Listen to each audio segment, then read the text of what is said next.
আসসালামু আলাইকুম। আজকে একটা ডিম দিয়ে আপনাদের সাথে একটা কেক রেসিপি শেয়ার করব, তাও আবার রাইস কুকারে। এখানে আমি ময়দার মিশ্রণটাকে চেলে নিয়েছি।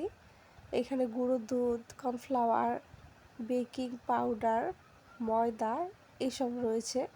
এখন এগুলোকে আমি চেলে নেব।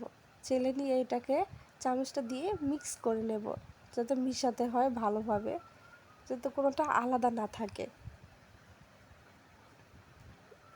এই তো ছেলে নিয়েছি। এখন আমি একটা ডিম নিয়ে নিয়েছি। বলছি তো যে একটা ডিম দিয়ে কেকটা তৈরি করে দেখাবো। এই তো সাদা অংশটাকে ইলেকট্রিক বিটার দিয়ে আমি একটা ফর্ম করে নিয়েছি, আর অবশ্যই কুসুমটাকে আলাদা করে নিয়েছি। ডিমের সাদা অংশটার সাথে 1-1.5 চামচ করে চিনি দিয়েছি। চিনিটা গলে গেলেই তেল, কুসুম এগুলো মিক্স করে নিতে হবে।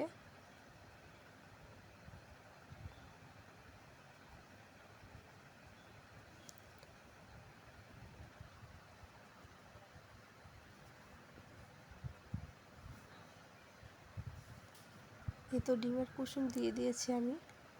ডিমের কুসুমটা মিশানো হয়ে গেলে যে ওই চেলেনো যে মিশ্রণটা ছিল না, সেটাকে আমি এটার সাথে এক এক করে মিক্স করে নিয়েছিলাম। এখন একটু ফ্লেভারের জন্য ভ্যানিলা এসেন্স দিয়েছি। আমি ভ্যানিলা এসেন্সটা আর ইলেকট্রিক বিটারটা এজেড হাউস পেজ থেকে নিয়েছি, খুবই ভালো।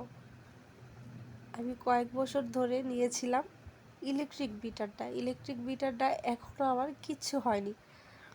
রিজনেবল প্রাইসের তুলনায় খুবই ভালো সার্ভিস দিচ্ছে এখনও।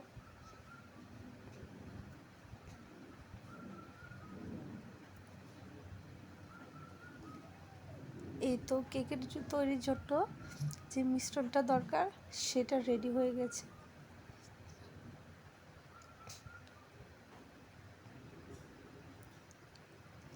এখন আমি রাইস কুকারের বাটিটাতে একটু তেল দিয়ে কেকের গোলাটা ঢেলে দিয়েছি। এখন রাইস কুকারটা অন করে নেব।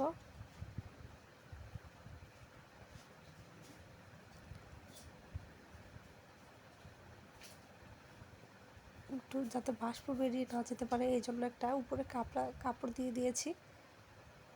এই তো কি সুন্দর একটা কেক হয়েছে। আপনারাও বাসায় বানিয়ে খাবেন। যদি রেসিপিটা ভালো লাগে অবশ্যই সাবস্ক্রাইব করবেন।